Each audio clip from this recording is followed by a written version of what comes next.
In every generation, there is a chosen one. They alone will stand against the vampires, the demons, and the forces of darkness. That person is definitely not John Coltharp.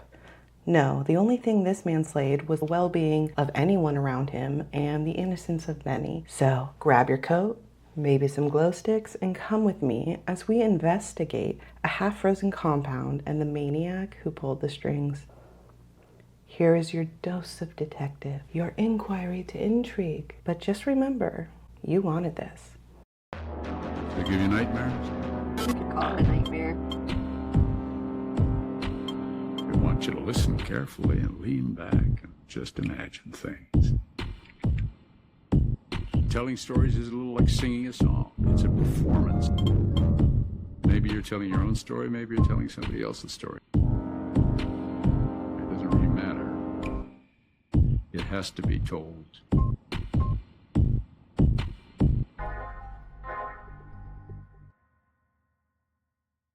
Come on in, make yourself at home, do what you gotta do, because I want to talk about something. I grew up fascinated with tales of murder and intrigue. My mom was a police sketch artist, and her mother, my lovely grandma, would write true crime and thrillers. So, between my matriarchal need to delve and my father's love for storytelling, I will use details gathered from the case to paint a picture of the lives impacted by such madness, sharing with you what I've learned along the way. I've learned a lot. Second episode, and I'm learning a lot here, you guys. My name is Erica, and you are listening to I Love You, Keith Morrison.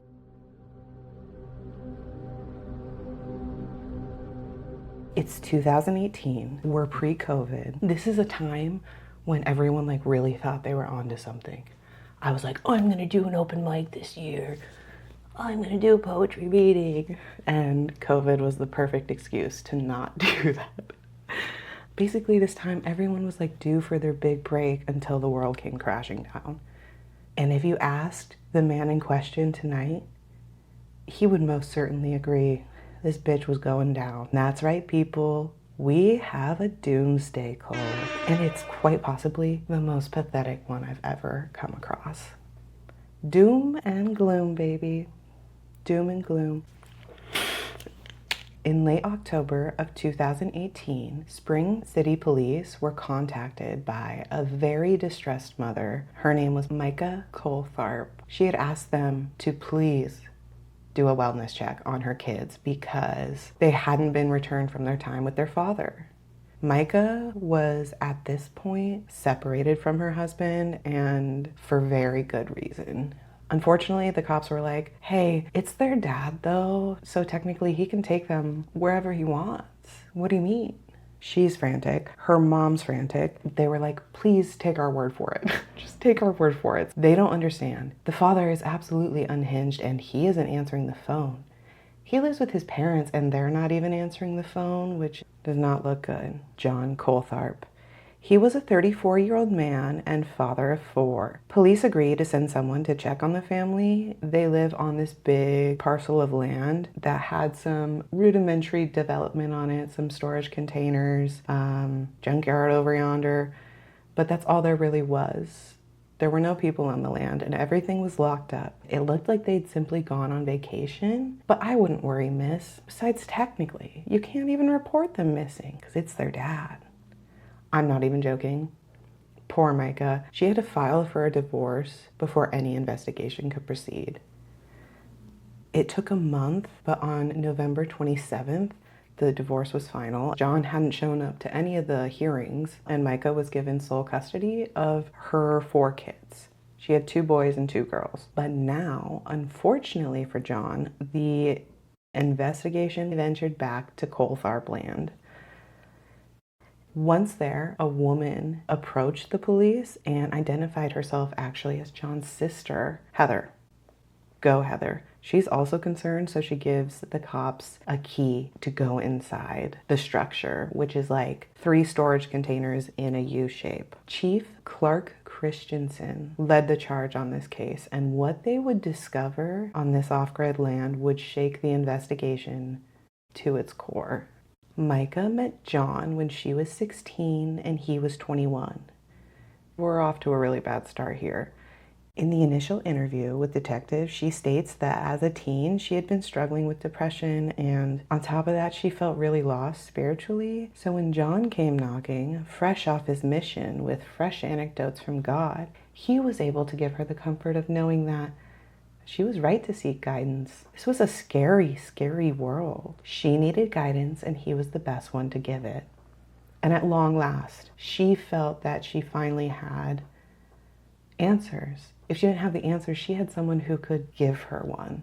They dated in secret, which was supported by John's parents. What the fuck?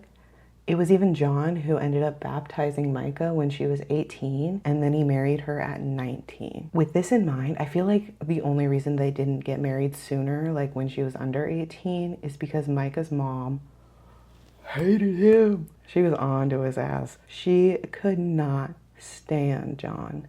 He had leached his negativity into every conversation, tormenting her daughter to the point where new rules were developed in his presence. Like, you can't talk about religion here.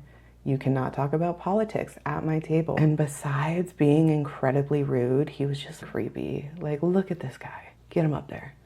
Look at this guy. This Waco looking ass. He looks like the guy from Office Space. You know what I'm talking about? Micah's mom recalls the moment she witnessed a very pregnant Micah and John fully clad in black ceremonial robes, like expensive ones. And her mom's like, what the fuck is happening? But she knew she couldn't talk Micah out of her marriage. You can't talk anyone out of anything they don't want to do. She probably would have married him harder. So they took a little back seat and chose to protect their relationship with their daughter and support her choices. No one trusted John. No one related to him anyway. His own parents even banned all their other grandchildren from visiting the compound once John moved back. I'm going to repeat myself.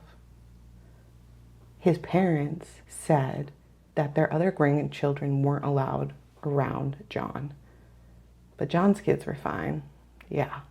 Despite everything, Micah was happy to have started a new life for herself. But as time went on, Micah started to catch on and notice that John didn't really make her feel good. Unfortunately, John had talked her out of college and grad school. He would emotionally manipulate her and hold all these heavy threats over her head, saying that bad things are coming. This is when John came to her and admitted he lost his job. He couldn't support his family, and his paranoid ideations were only increasing. Their children were going to be raped. The cops will take our kids and murder them. He's telling her this all the time. The cops are going to come murder our kids. She would find out later that he didn't lose his job. No. In fact, his old boss told Micah that he had quit, claiming there was a family emergency, and they had begged him to stay. There was always doom on the horizon, and over the course of 1 year, they had racked up $40,000 worth of debt on survival gear. You could get a nice chunk of land for $40,000, by the way, even now. So him being an asshole and quitting his job and doing all that definitely influenced her decision to pursue a divorce. But then John had talked her out of that too. He said that it would be much smarter of them to wait until the new year to get the divorce. Like, be fiscally responsible, tax-wise, yada, yada, yada. She reluctantly agreed, and they continued to live together in a tri-level apartment where John lived upstairs, she lived downstairs, and the kids could move freely in between, which is honestly amazing. I'm a child of joint custody. That sounds like a great deal. Imagine the antics. However, there's no joy for John's kids. John was also a germaphobe and wouldn't allow the kids to attend school, spend time with their peers, do anything really outside of the house. And Micah begged him to let them be formally educated. She was teaching them, and it surpassed her at this point. To make matters worse, John suddenly tips the scales by terminating the lease behind Micah's back because he didn't want to be a member of society anymore. Been there. Don't terminate a lease behind your wife's back. He said they only had a few weeks to move out. He was taking the children to San Pete County, and she will be joining them. But she was aghast. She was like, what am I even supposed to do here? At this point, she was working 65 hours a week just to afford the apartment that they had. She couldn't just get another job. Nevertheless, like in the middle of a rural area. Besides, the job she had was a good one. And these kids, they needed nutritious food, not dehydrated peas and astronaut ice cream. They needed education and care and clothes and friends. They're kids, they need these things. They were children that deserved a childhood. It's in the name. She said that they have to have a future. John, please let them have a future. And he was like, oh, they will, but you're not invited anymore. And took them. Just took them. He took the kids out of their house, out of the town that they lived in, and moved them to a storage container miles away. The only time that Micah could even see her children was on the weekends when she had already worked overtime. And the only way she could see them was by delivering supplies for the family. Iron County Police would arrive at the compound, and it's pretty big. It was certainly going to be a challenge to search all of it on foot. It took a lot of manpower. Woman power. There was a reported sighting of the family packing up a flatbed trailer like they were in the process of moving off the land. Chief Christensen is like, okay, I hear you. I'll just sit here and wait. At midnight on December 1st, Chief Clark Christensen would come across John, but he wasn't alone. Another random guy was walking with him, and this is when we are introduced to the thing that is called Samuel Schaefer. This man, unfortunately, I'll never be able to forget him. He was John's best friend, and he actually had 2 daughters as well. John was immediately placed under arrest, and he refused to speak without an attorney present, but they really had nothing to hold Sam for. He was just John's friend, you know, which sucked because this means that while John was placed under arrest, Sam was out there doing whatever the fuck he wanted. I guess what could they have done? Like, you can't just hold someone. Ugh. Let me jump in here and say that the only reason this timeline is about to get confusing is due to my own ADHD and the impeccable police work done by the cops. I know, ACAB. But credit where credit is due. This all happened very quickly, once the divorce was finalized, that is. So bear with me because we have teams on 2 compounds. We got teams on the ground, they're in the interrogation rooms, they're in helicopters, because this dweeb, John, would not prove the safety of his 4 kids. Because these kids were never safe, at least in John's hands. Once inside the containers, they found the chaos they expected. The entire place was in disarray and completely ransacked. There was trash everywhere, a thick layer of dirt caked everything, including evidence that children had been living there. They found children's drawings and little kid shoes, but there was no furniture. Photos were missing from their frames, but at the same time, all the electronics were left behind. And on top of a cluttered table, police would find a thick, white 3-ring binder titled Knights of the Crystal Blade. Okay, so in this document, they found a bunch of weird religious dogma. It had mostly like fundamentalist Mormon tenets in it, mixed with like Roman and Norse mythology. However, after this case was made public, the Mormon church saw his document and was like, we don't want these. We don't claim this guy. According to the front page of the binder, the cult was founded in 2016 with 2 men at its core, if you could call them men, listed as self-proclaimed knights, like knights, joust, and seers. Knights and seers. This binder cracked the case, which is why it's so strange that John didn't take it with him when they first fled. especially when it was revealed that this text was largely a manuscript calling for the sanctity of child marriage. For he was the prophet Elijah and blah, blah, blah. Whatever, dude. This confirms everyone's worst fears. This was quite possibly a sexually motivated crime. And according to the title page, John and Sam wrote this thing together. Police had realized the lengths that John had gone to rationalize his behavior. And they're like, Sam has just been out here. This pedo's just been out here doing whatever the fuck he wants. Cue helicopters, cue search dogs. As they search the expansive property, the sun falls and temperatures dip below 32 degrees. Investigators are growing increasingly worried because if these kids are somewhere out here, they're gonna be freezing. They're not gonna be okay. It was only a matter of time before they succumbed to hypothermia. They called in a helicopter to cover the wide expanse of land and sent a team to another compound in nearby Lund, which was just another little rural town. In Lund, they find Keith and Kathy, John's parents, and with them they have the two boys belonging to Micah. But not her girls, and not Sam's girls.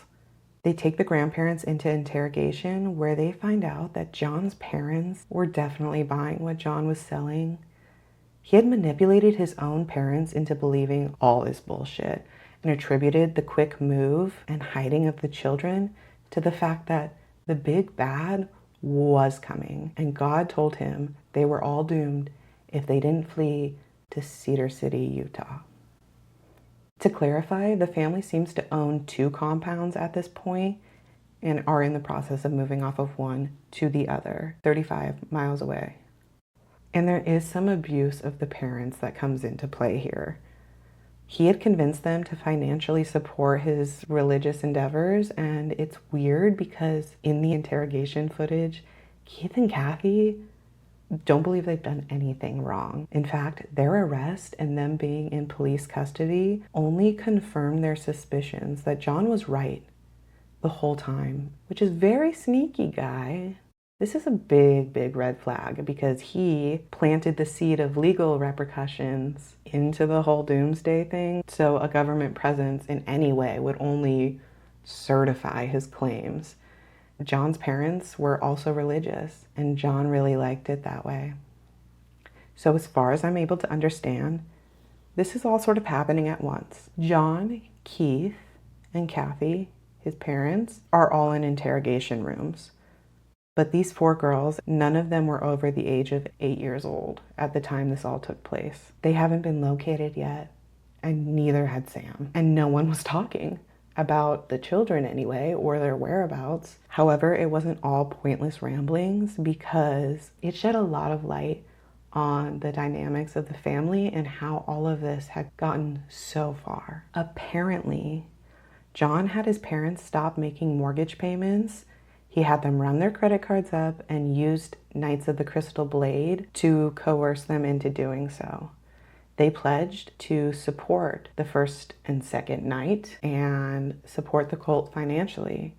Their lifetime of hard labor and paying off debts for nothing. They pledged their allegiance to the cause. They would bankroll the apocalypse. After speaking with his parents, investigators got the sense that John had turned everyone against Micah, posing himself as the victim. Therefore, Sam and his parents didn't see anything wrong with taking the children. He's their dad, after all. But investigators would soon find out that he was anything but their dad. I promise I don't hate dads. This just keeps happening. On December 4th, a day after the raid on the compound, police could really only rely on tips from the Amber Alert that they had issued. But a tip would come down the line of a suspicious man spotted over in Lund, walking around on some land. And wouldn't you know, guess who that little weirdo was walking around out there? Mr. Samuel Schaefer himself, clad in all beige and camo with a khaki sun hat, you know, like the cute one with the little strap under the chin, the little... I'm telling you right now, this guy looks like a sock puppet. I don't know how else to describe it. He's giving Muppets a run for their money. They get Sam into a secured vehicle, and Sam shocks them by asking one vital question. Did you get the 4 kids? Or I kept them warm in a barrel. Sorry, nothing good except for wine and whiskey comes from barrels. That's the theory. We're running with it. Sam describes to police where these barrels are located. He says that they are at the back of the left of the junkyard. It immediately broke my brain. Sam offers more concern for the children, stating that if those girls are still there, they're really going to need water. Cops finally find 3 blue barrels with a small child standing up beside them. One of the girls, identified to be Sam's oldest daughter, gestures to the 2 barrels laying beside her. They are pushed together but cracked open, revealing a younger girl wrapped with a thin roll of egg crate foam and a carpet. And this is very sad, y'all. Trigger warning. First off, trigger warning, and then I'm gonna get really mad about it. We can get mad about it together. The child in the barrels was very reluctant to get out. She was freezing and scared. Keep in mind, Utah's low temp for this season was 23 degrees. And there was a loaded gun lying next to them, which I never found the explanation to, but I assume Sam left it with the girls for protection against werewolves or demons or whatever. And the youngest girl, later proven to be John's 4-year-old, she was still in the barrels and she refused to come out, repeating, I don't have any pants on. Sam doesn't want you looking at me with no pants on. Jail, straight to jail. It's freezing outside and this child isn't wearing pants. I would literally... These girls were extremely malnourished and did show signs of neglect, but they were found and they would recover physically at least. According to the girls, their 2 sisters were hidden elsewhere, and the search team had to rely on the children's description of the hiding spot, trying to gather a general location. They said, red containers over there, somewhere far. Medical was called for the girls, and more cops pulled up, including the one that had found Sam on the other property. These cops are so mad, and I honestly do not blame them at all. Sam is the most infuriating person I've ever seen. They're questioning Sam on the scene, and he won't give them any information. He's being weird and, for lack of a better word, coy. He's like being coy with the cops. When the police ask him a question, he literally goes, dare I say? Ooh, should I not say? Like, who are you talking to? Before telling him that the 7 and 4-year-old they recovered were one of Sam's and one of John's, but he wouldn't reveal the hiding place of the other 2. He said, they're at a friend's house down south. John told me to protect the girls from being taken. I figured he had custody, so I didn't think it'd be a big deal. Not like this. I just want to respect John's wishes, he croaks before asking for legal counsel. The cops deduce a general direction from the girls. They begin searching, but it's pitch black, it's freezing, and Sam won't give them the location until he can get something from the deal. Quote, John told me never to say this, unquote. Once he finds out that John has no more parental rights over the children, he insists that they be returned to Micah and Micah only, because John told him horror stories about CPS. This is when he finally says, they're in a trailer under a blanket at his friend's house. The friend wasn't home, so he hid them in a trailer on the friend's property. At long last, Sam tells them where to find the trailer, and detectives find John's 8-year-old and Sam's 5-year-old. They were tucked into a heatless trailer, starving, and then the child claims that her name is Elizabeth Richardson, which was odd, but it turns out Sam had coached the girls to give fake names.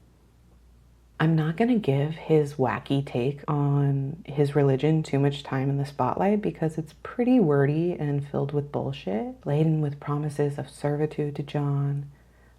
There was something these guys were still not telling them. And unfortunately, the updates would come from Micah's sons. When they were found at the property over in Lund with their grandparents, apparently their hair was matted with sap. They thought they'd have to shave it all off. They weren't in good shape. Turns out Sam used to abuse them too. He would force them to walk miles out into the woods with him and then just leave them there. He would force them to find their own way back.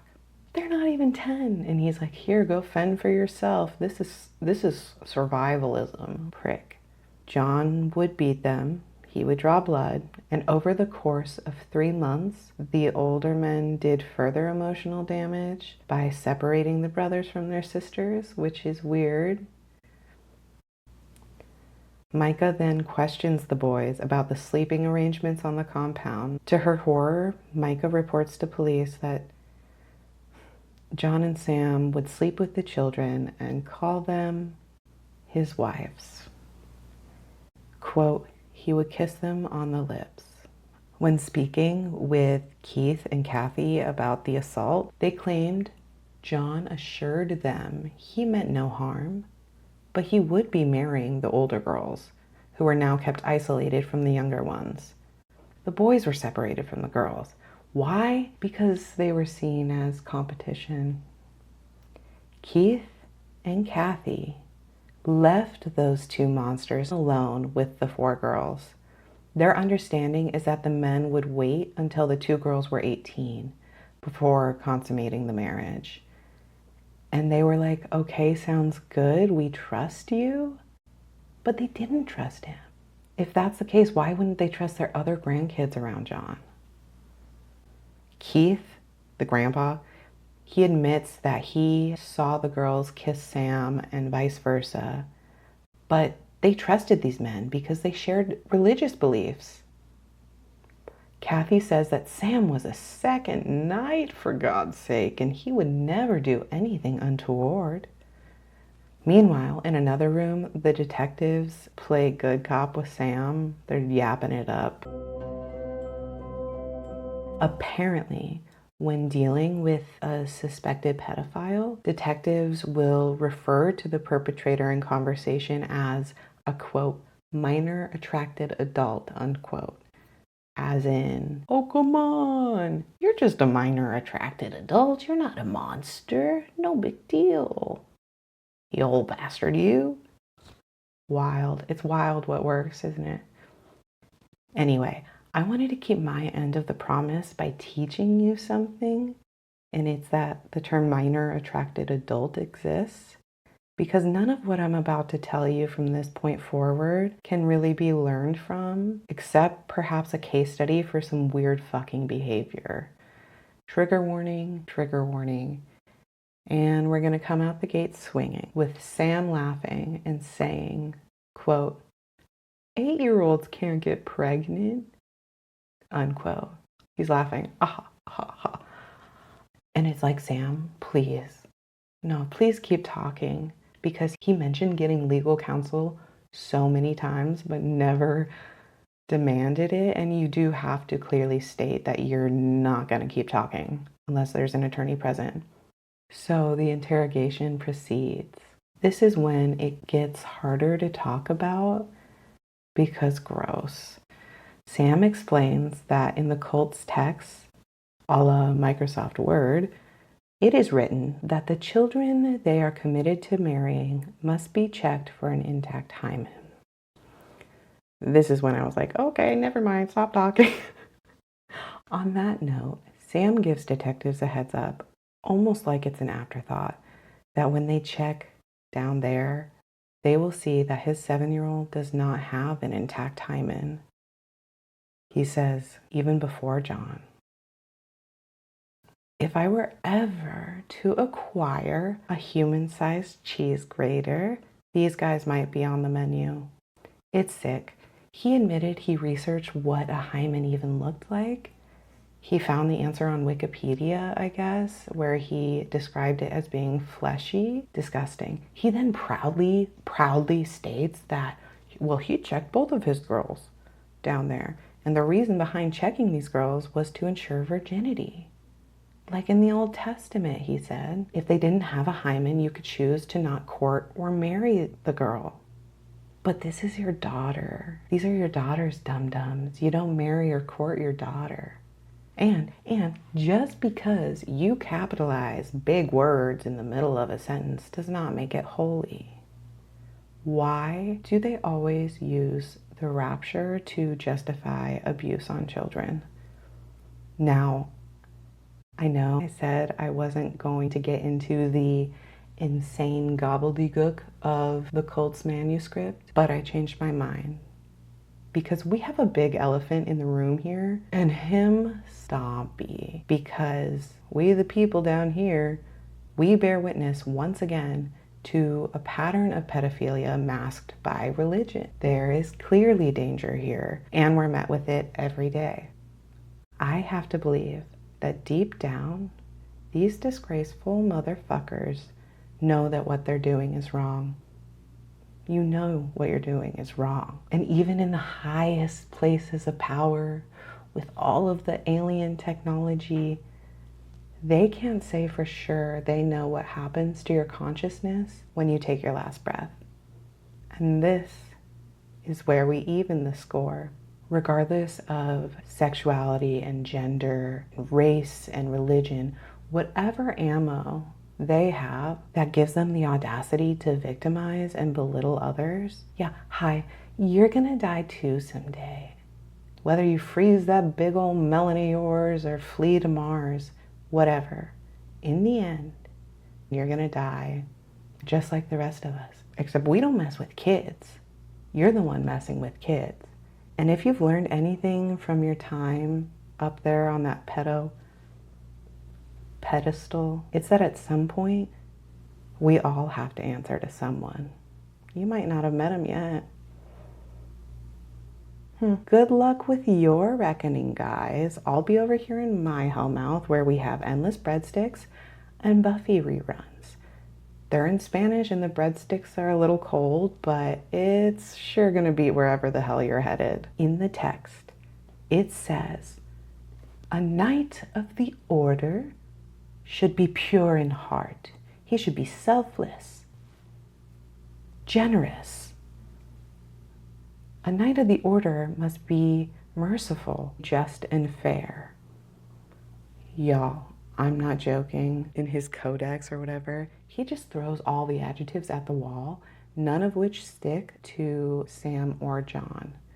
But don't worry, if you do not live up to John's list of virtuous synonyms, you can have your membership revoked. However, according to clause whatever the fuck, the first knight himself is immune to having his membership terminated except by his own voluntary resignation or by his own personal death. AKA, you will pry this power out of my cold, dead hands before I ever let go of it willingly. It's like someone who doesn't know when to quit, huh? Remind you of anyone? After the discovery and the rescue of all 6 children, the case came to a close relatively quickly. John pleaded guilty on May 2nd, 2018 to 1 count of sodomy of a child, which is a first-degree felony, child bigamy, 2nd degree. He self-represented, apparently, before just like failing miserably and pleading guilty. Sam's ex-wife couldn't even be in the same room as him for the court proceedings because she said she was too nervous she would kill him for hurting her babies. Yeah. Sam was charged with 2 counts of child sodomy, 1 count of obstruction of justice, and 1 count of lewdness with a minor. Sam pled guilty before changing his mind 2 months later. To no avail, nothing came from it. If you can even believe it, and I'm sure you can believe it, there was someone else in this little pedophile ring, and his name was Robert Rowe. He was a man from Castro, California, who flew out to the compound in 2017 to meet Sam and John. John met him on Facebook, and after Rob visited the land, he stated that, he wasn't so interested in the religious aspects of the cult, but he loved that John offered his youngest daughter as a bride. Robert Rowe pled guilty to aggravated child abuse and reckless endangerment of a child. John and Sam were sentenced 26 years to life. Life without parole seems better suited, in my opinion. I'm not a lawyer. Keith and Kathy only got obstruction of justice charges and nothing else because they couldn't prove that they were aware of the sexual abuse. They were held for 48 hours and then given 36 months probation. Micah has custody of her children now, and the Schaefer girls were returned to their mother. These men were incarcerated for their crimes against children, and a lot of child disappearance cases, especially custody cases, do not end like this. Susan Powell, I gotta cover that. So, in the words of Micah, these kids have to have a future, and now they have the chance, right? I know that this case is a gross one and a little chaotic, but what do you think? I'm curious. What would you have liked to see happen? It wouldn't be I Love You, Keith Morrison without a hot take. I'm gonna go for it, okay? What I'm about to say may be bare minimum, but the emotional response from the people working the search effort was incredible. And you can see for yourself. Explore with Us on YouTube, one of my favorites, does a phenomenal job of presenting this case and all the body cam footage. In my opinion, it's really important to watch because besides being just horrible, it gave me a very brief, very fluttery glimpse of faith in humanity, because once they find the girls, these big cops are running around in the dark, huffing and puffing like, hey, you got a stuffed animal in your cruiser? You got a snack? Frantically searching each other's squad cars for anything remotely comforting that they could offer these children. My favorite part is that they gave them some glow sticks to crack. I loved that. They're just trying to keep these girls warm and okay until medical arrives. These grown men pitch their voice as high as it can go, trying to be, I'm sure, the least threatening and intimidating as they can to the children. And it was so sweet. And I could be totally coming out of left field here, but I heard something else in their voice. A crack of desperation, maybe, desperate for these girls to understand, you're safe now and we're not the bad guys. But perhaps the frog in their throat was realization. The realization that these girls did not and could not trust them, even after rescue. They were abused and hidden by men in power. So getting saved by a bunch of them didn't do much to negate the trauma. I know that things are a lot right now, and this episode probably didn't help. But let's look at it this way. The next time you're afraid of the big bad doomsday, maybe we can all express a little gratitude and just prep the hellmouth, because nothing could be worse than spending your last days on earth with John or Sam by your side. And to Micah, it is so clear that you fought for these kids. And I can't speak for these children who are older now, but I do understand the importance of witnessing your family fight for you. And I think that's what really saved them. To all 6 of you kids, I am so sorry that this happened to you. It isn't fair, and you deserved a different childhood. So I'm gonna do something really quick. It's a little woo-woo, but it helps. Dear universe, please make it easier for the victims of this case to heal. Let them get really good rest at night and help them navigate the innocence stolen from them. Bring them joy and happiness and health and love, please. As for the nerds in jail, fuck them.